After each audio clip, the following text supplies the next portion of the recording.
వరలక్ష్మీ వ్రత కథ. సకల మునిగణంబులతో గూడి రమ్యమై ఉన్న కైలాస పర్వత శిఖరంబున నానావిధంబులకు మణులు చెక్కినదియు, పాటలములు, అశోకములు, సురపొన్నలు, ఖర్జూరములు, పొగడలు మొదలగు పెక్కు వృక్షములతో కూడినదై కుబేరుడు, వరుణుడు, ఇంద్రుడు మొదలగు దిక్పాలకులతో, నారదుడు, అగస్త్యుడు, వాల్మీకి, పరాశరుడు మొదలగు ఋషులకు ఆటపట్టయ్యుండు కల్పవృక్షపు చేరువున రత్నమయమైన సింహాసనమునందు ఇంపుగా కూర్చుని జనులకు సుఖములు కలిగించువాడైన శంకరును చూచి పార్వతీదేవి ఈ విధంగా అడిగింది. సకల లోకంబుల నేలుచు సకల భూతములందును దయ కలిగి ఉండునట్టి ఓ నాథుడా, రహస్యమైన పావనమైన ఒక శుభవ్రతమును నాకు తెలుపుము అని లోకములను మేలుకోరినదై అడిగెను. అంతటి ఈశ్వరుడు పార్వతికి ఇట్లు చెప్పెను. ఓ పార్వతి, వ్రతములలోనెల్లా ఉత్తమమైన వ్రతమొకటి ఉన్నది. అది సకల సంపదలకు మూలమైనది. శీఘ్రముగా పుత్రపౌత్రులను ఒసగును. ఈ పావన వ్రతము వరలక్ష్మీ వ్రతం అనబడును. ఈ వ్రతము శ్రావణమాసంబునందు పూర్ణిమకు ముందుగా వచ్చేటి శుక్రవారం నాడు చేయవలెను. ఓ పార్వతి, ఆ వ్రతము చేసిన స్త్రీకి గలుగు పుణ్యఫలంబు చెప్పేదను ఆలకింపుము అని పార్వతికి పరమేశ్వరుడు చెప్పగా, ఆ పార్వతీదేవి శంకరును చూచి, నాథ, ఆ వ్రతంబు ఏ విధితో చేయవలెను? ఆ వ్రతంబునందే దేవతను కొలవవలెను? ఆ వరలక్ష్మీదేవి ఇంతకు ముందు ఎవరు ఆరాధించి ఆమెను సంతోషపెట్టిరి అని అడుగగా, ఈశ్వరుడు పార్వతీదేవితో ఇట్లనియే, ఓ ప్రియురాల, పావనమైన వరలక్ష్మి వ్రత ప్రభావంబు చెప్పెదని ఆలకింపుము. బంగారు ప్రాకారములతో కూడి బంగారు మయింపుటిండ్లతో కూడి సకల భూషణములచే సింగారింపబడిన కుండినమను పేరుగల పట్టణమొకటి కలదు. ఆ పట్టణమందు చారుమతి అను బ్రాహ్మణ స్త్రీ ఒకటి ఉండెను. ఆమె భర్తయందు భక్తి కలిగి అత్తమామలకు శుశ్రూష సల్పుచూ ఉండెను. ఆమె అన్ని పనులు చేయగలిగినది, అన్ని శాస్త్రములను చదివినది, ఎల్లప్పుడూ ఇంపుగా మాట్లాడునది. నిర్మలమైన మనస్సు గల ఆ చారుమతీదేవికి లక్ష్మీదేవి స్వప్నమందు ప్రత్యక్షమై, ఓ మంగళకరురాల, రమ్ము, నీకు మేలయుడు వరలక్ష్మీదేవి వచ్చినది. శ్రావణమాసంబున పున్నమునకు ముందుగా వచ్చేడు శుక్రవారంబున నన్ను పూజింపుము, నీకు కోరిన వరంబు నొసంగెదను అని చెప్పగా, చారుమతి స్వప్నమందే ఆ వరలక్ష్మీదేవిని ఎక్కువ సంతోషంతో, జగములకన్నింటికీ తల్లివి, పుణ్యస్వరూపురాలవు, శరణుజొచ్చిన వారిని కాపాడుదానవు, ముల్లోకముల వారిచే కొనియాడదగిన దానవు, విష్ణువు యొక్క రొమ్మున నుండుదానవైన ఓ దేవి, నీవు ఎవరిని కటాక్షముతో చూతువో ఆ మానవుడే పుణ్యాత్ముడు. ఆతడే సుగుణములతో కూడినవాడు, ఆతడే కొనియాడదగినవాడు, ఆతడే యాలుబిడ్డలు కలవాడు, ఆతడే సూర్యుడు, ఆతడే పండితుడును.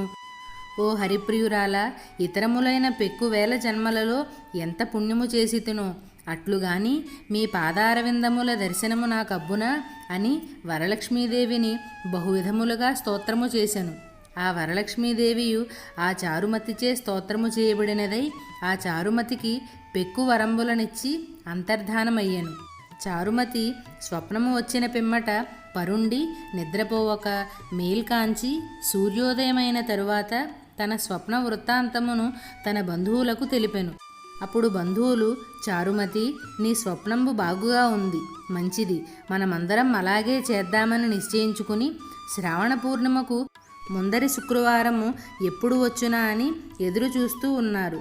వారి అదృష్టవశంబున వరలక్ష్మి వ్రతదినము ప్రాప్తింపగా స్త్రీలు మనస్సులందు విచారము మాని పరిశుద్ధముగా స్నానము చేసి వింత వింతలైన బట్టలు గట్టి కొత్త బియ్యముతోనూ మర్రి ఇగుళ్లతోనూ నిండిన పూర్ణకుంభమునందు వరలక్ష్మీదేవిని ఆవాహన చేసి చారుమతి మొదలగు వారందరూ భక్తితో పూజలు సల్పిరి. పద్మాసనే పద్మకరే సర్వదా అను శ్లోకము చెప్పి ఆ వరలక్ష్మీదేవిని ఆవాహన చేసి మరియు కల్పమందు చెప్పబడిన ప్రకారము షోడశోపచార పూజలను చేసి కుడిహస్తమందు తోరమును కట్టుకొని నేతితో చేయబడిన భక్ష్య భోజ్య చోష్య లేహ్య పానీయాది సకల విధ పదార్థములను నివేదన చేసి చక్కని నిష్ట కలిగి ముసలి బ్రాహ్మణునికి 12 భక్ష్యములను దక్షిణ తాంబూలాదులతో వాయనమిచ్చి ఆ దేవి సన్నిధానంబున తాము నివేదన చేసిన భక్ష్య భోజ్యాదులకు సకల పదార్థములతో కూడిన అన్నమును తనివి తీరా భుజించిరి. తరువాత వరలక్ష్మి ప్రభావంబుననే చారుమతి మొదలగు స్త్రీలందరూ వరలక్ష్మీదేవి అనుగ్రహము వలన ముత్యాల మణిమాణిక్యముల హారములను మెడనిండా ధరించిరి. కాలి అందెలను రవ్వలు చెక్కిన సొమ్ములను బడసిరి. ఇట్లు కలిమియే కాక పుత్రపౌత్రాదులను ధనధాన్య సమృద్ధిని బడసి ఎల్లప్పుడూ దానమందును బంధువుల పోషణ ఎందును మిక్కిలి శ్రద్ధ గలవారై చతురంగ బలముచే నిండిన వారై తమ తమ గృహంబులకు పోయిరి. ఓ పార్వతి, చారుమతీదేవి వలన విన్న ఈ వరలక్ష్మీ వ్రతంబు ఆ నగరమందుండు వారందరూ ఒకరికి ఇంకొకరు చెప్పుకొనిరి. ఓ పార్వతి, ఇది నిజము, ఇది నిజము. ఈ వ్రతంబును ఆచరించుట వలన మానవులకు మేలు కలుగును. చారుమతీదేవి మూలమున మనము కోరిన కోర్కెలెల్లా బడసితిమి. చారుమతి ఎంత పుణ్యాత్మురాలు, ఎంత మహిమగలది. ఆమెకు వరలక్ష్మీదేవియే ప్రత్యక్షమై ఈ వ్రతంబును ఉపదేశించినది అని ఆ చారుమతిని పొగిడిరి. ఓ పార్వతి, అది మొదలు ఈ వ్రతమును వరలక్ష్మీ వ్రతంబని లోకంబున ప్రసిద్ధి చెందెను. ఇది వ్రతములలోనెల్లా ఉత్తమమైన వ్రతము. దీని నీకు సవిస్తారముగా చెప్పితిని. ఎవరీ వ్రతంబును వినుచున్నారో లేక నెమ్మదిగా పరుల చేత వినిపించుచున్నారో వారికి వరలక్ష్మీదేవి ప్రభావము వలన సకల కార్యములు సిద్ధించును అని పార్వతీదేవికి చెప్పెను. ఇది భవిష్యోత్తర పురాణమునందలి పార్వతీ పరమేశ్వరుల సంవాదమున వరలక్ష్మీ వ్రతంబు సంపూర్ణము. వరలక్ష్మీ వ్రత కథ సమాప్తము. ఈ వరలక్ష్మీ వ్రత కథ పాటను కూడా ఈ ఛానల్లో అప్లోడ్ చేశాను. లింక్ డిస్క్రిప్షన్లో ఇస్తాను, చూడండి. Thank you so much.